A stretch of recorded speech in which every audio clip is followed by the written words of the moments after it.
বিসমিল্লাহির রহমানির রাহিম। আসসালামু আলাইকুম দর্শক। আপনি যদি সরকারি চাকরিজীবী হন অথবা আপনার পরিবারে কেউ সরকারি চাকরি করেন, তাহলে আজকের এই প্রতিবেদনটি আপনার জন্য অত্যন্ত গুরুত্বপূর্ণ।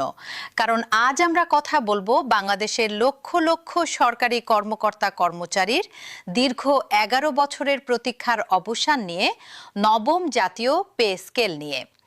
ভিডিওর একদম শুরুতেই বলে রাখি, অর্থ মন্ত্রণালয়ের সবশেষ তথ্য অনুযায়ী আগস্ট মাসের মধ্যেই এই পে স্কেলের গেজেট প্রকাশ হওয়ার সম্ভাবনা রয়েছে এবং তা কার্যকর ধরা হচ্ছে চলতি বছরের 1 জুলাই থেকে।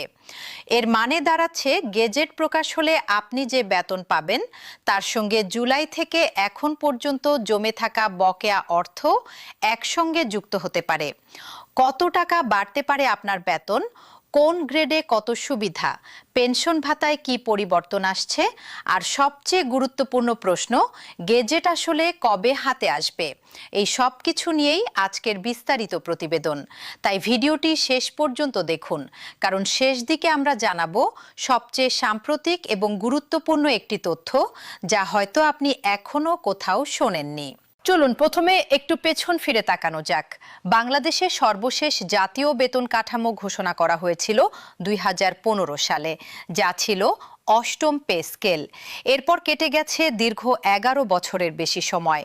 এই সময় দ্রব্যমূল্য বহুগুণ বেড়েছে, জীবনযাত্রার ব্যয় বেড়েছে আকাশচুম্বী হারে, কিন্তু সরকারি চাকরিজীবীদের মূল বেতন কাঠামো আর পরিবর্তিত হয়নি। মাঝে মাঝে কিছু মহার্ঘ ভাতা বা ইনক্রিমেন্টের মাধ্যমে সাময়িক স্বস্তি দেওয়ার চেষ্টা হলেও সামগ্রিকভাবে একটি নতুন পূর্ণাঙ্গ বেতন কাঠামোর দাবি জোরালো হতে থাকে বছরের পর বছর ধরে।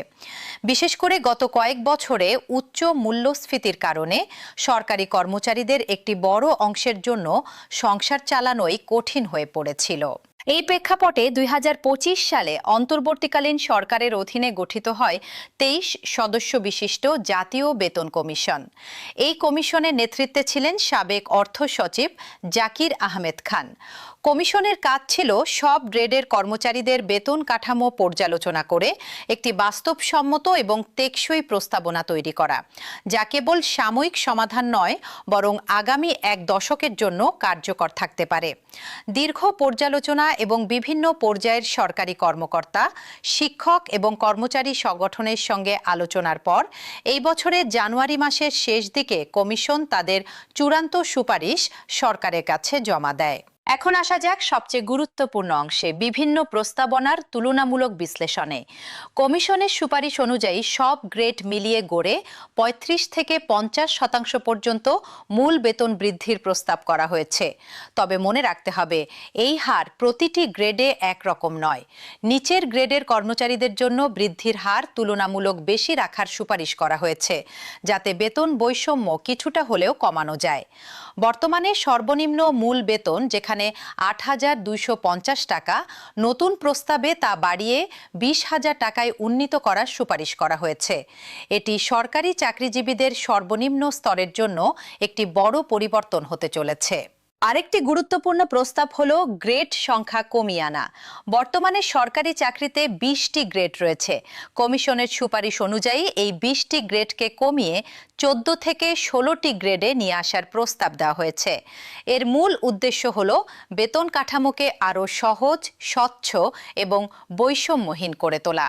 বিশেষজ্ঞরা মনে করছেন, গ্রেড সংখ্যা কমিয়ে আনলে একই ধরনের কাজের জন্য বেতনের পার্থক্য অনেকটাই কমে আসবে, যা দীর্ঘদিনের একটি অভিযোগের সমাধান করতে পারে।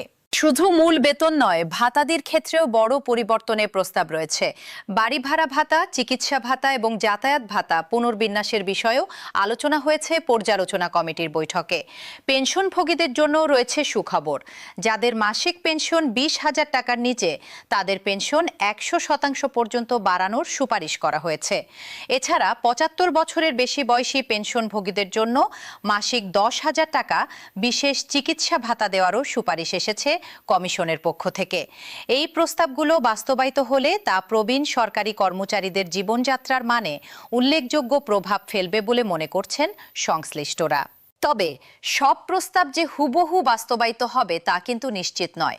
কমিশনের সুপারিশ জমা দেওয়ার পর সেটি নিয়ে কাজ করার জন্য গঠিত হয় একটি পর্যালোচনা কমিটি, যার নেতৃত্বে রয়েছেন মন্ত্রিপরিষদ সচিব নাসিমুল গনি।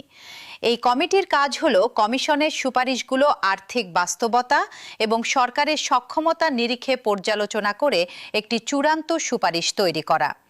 এই বছরের জুলাই মাসের মাঝামাঝি সময়ে অনুষ্ঠিত হয় এই কমিটির ষষ্ঠ বৈঠক, যেখানে মূল বেতন সর্বোচ্চ 100% পর্যন্ত বাড়ানোর বিষয়ে আলোচনা হয়।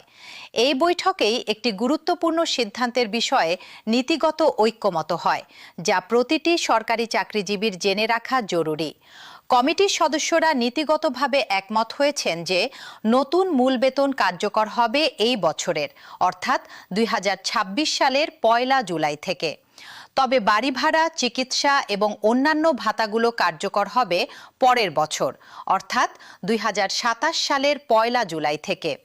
এর মানে দাঁড়ায় মূল বেতন এবং ভাতা একসঙ্গে নয়, বরং ধাপে ধাপে কার্যকর হওয়ার সম্ভাবনাই এখন সবচেয়ে বেশি।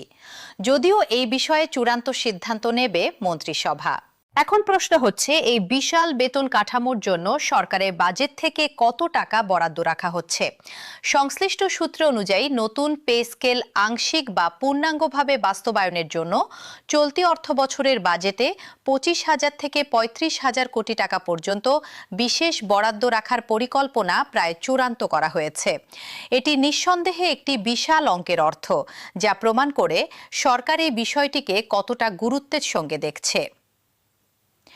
এবার আসা যাক আন্দোলন ও দাবি দেওয়ার প্রসঙ্গে। নতুন পে স্কেলের দাবিতে চলতি বছরের শুরু থেকেই বিভিন্ন সময়ে সরকারি কর্মচারীরা মাঠে নেমেছেন। ফেব্রুয়ারি মাসে প্রধান উপদেষ্টার বাসভবন যমুনা অভিমুখে আন্দোলনকারীদের ওপর পুলিশ জলকামান এবং সাউন্ড গ্রেনেড ব্যবহার করে, যা ব্যাপক আলোচনার জন্ম দেয়। এরপর এপ্রিল মাসের 5 থেকে 10 তারিখ পর্যন্ত কর্মচারীদের একটি বড় অংশ দেশব্যাপী 6 দিনের কর্মসূচি পালন করে, যা নীতি নির্ধারকদের দৃষ্টি আকর্ষণ করতে গুরুত্বপূর্ণ ভূমিকা রাখে।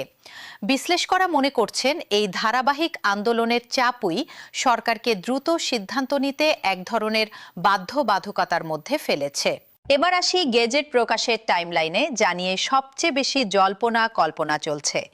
জুন মাসের মাঝামাঝি সময়ে প্রথম আভাস পাওয়া যায় যে জুন মাসের যে কোনো দিন গেজেট প্রকাশ হতে পারে, কিন্তু সেই সময়সীমা পার হয়ে যায়। এরপর জুনের শেষ দিকে অর্থ মন্ত্রণালয় জানায়, প্রধানমন্ত্রীর অনুমোদনের পর জুলাই মাসের মাঝামাঝি সময়ে গেজেট প্রকাশ হতে পারে, কিন্তু সেই সময়সীমাও পিছিয়ে যায়। জুলাই মাসের মাঝামাঝি সময়ে পর্যালোচনা কমিটির বৈঠকের পর নতুন করে জানানো হয়, অগস্ট মাসের প্রথম সপ্তাহের মধ্যে গেজেট প্রকাশের লক্ষ্য নিয়ে কাজ চলছে। জুলাই মাসের শেষ দিকে সরকারের একজন শীর্ষ কর্মকর্তা নাম প্রকাশ না করার শর্তে জানান, পে স্কেল বাস্তবায়ন যথাসময়ে হবে এবং জাতীয় সংসদের বাজেট অধিবেশনে বিষয়টি ইতিমধ্যেই ঘোষণা দেওয়া হয়েছে। এখন সবচেয়ে গুরুত্বপূর্ণ এবং সবচেয়ে সাম্প্রতিক তথ্যে আসি, যা আমরা শুরুতে বলেছিলাম। চলতি আগস্ট মাসের শুরুর দিকে অর্থ মন্ত্রণালয় সূত্রে জানা গেছে, বহুল প্রতীক্ষিত নবম জাতীয় পে স্কেলের গেজেট শিগগিরই প্রকাশ হতে পারে। নতুন বেতন কাঠামোর কাজ শেষ পর্যায়ে রয়েছে এবং মন্ত্রিসভার চূড়ান্ত অনুমোদন মিললেই গেজেট প্রকাশের আনুষ্ঠানিক প্রক্রিয়া শুরু হয়ে যাবে। অর্থাৎ এই মুহূর্তে বল রয়েছে মন্ত্রিসভার কোর্টে।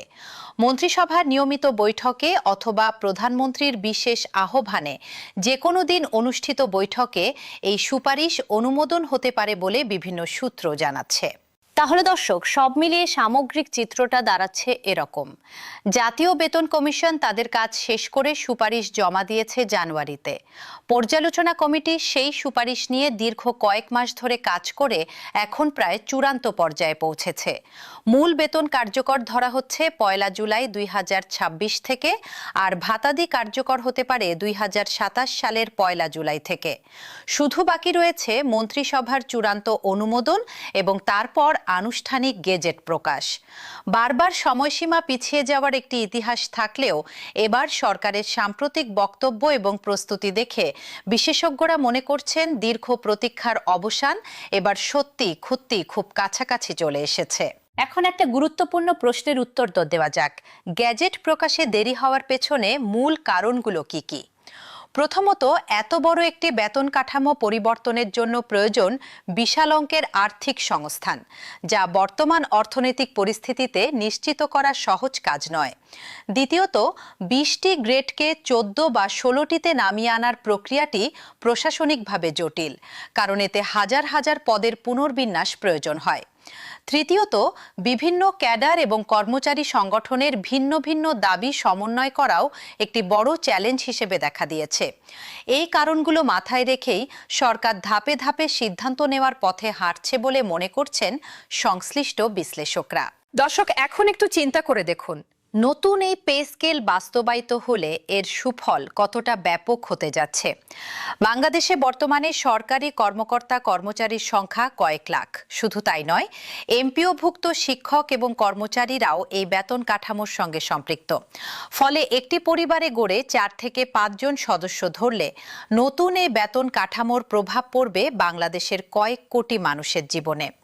তাই এই খবরটি শুধু সরকারি চাকরিজীবীদের জন্যই নয়, বরং সামগ্রিক অর্থনীতির জন্য অত্যন্ত গুরুত্বপূর্ণ একটি বিষয়। সবশেষে বলতে চাই, নবম পে স্কেল নিয়ে পরিস্থিতি প্রতি সপ্তাহে পরিবর্তিত হচ্ছে। তাই সবচেয়ে নির্ভরযোগ্য এবং হালনাগাদ তথ্যের জন্য সরকারি ঘোষণা এবং নির্ভরযোগ্য সংবাদ মাধ্যমের ওপর নজর রাখাই সবচেয়ে ভালো উপায়।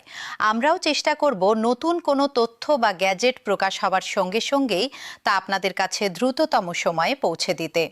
আপনি যদি সরকারি চাকরিজীবী হন অথবা আপনার পরিবারে কেউ সরকারি চাকরি করেন, তাহলে এই ভিডিওটি তাদের কাছেও পৌঁছে দিন, যাতে তারাও সঠিক এবং হালনাগাদ তথ্য জানতে পারেন।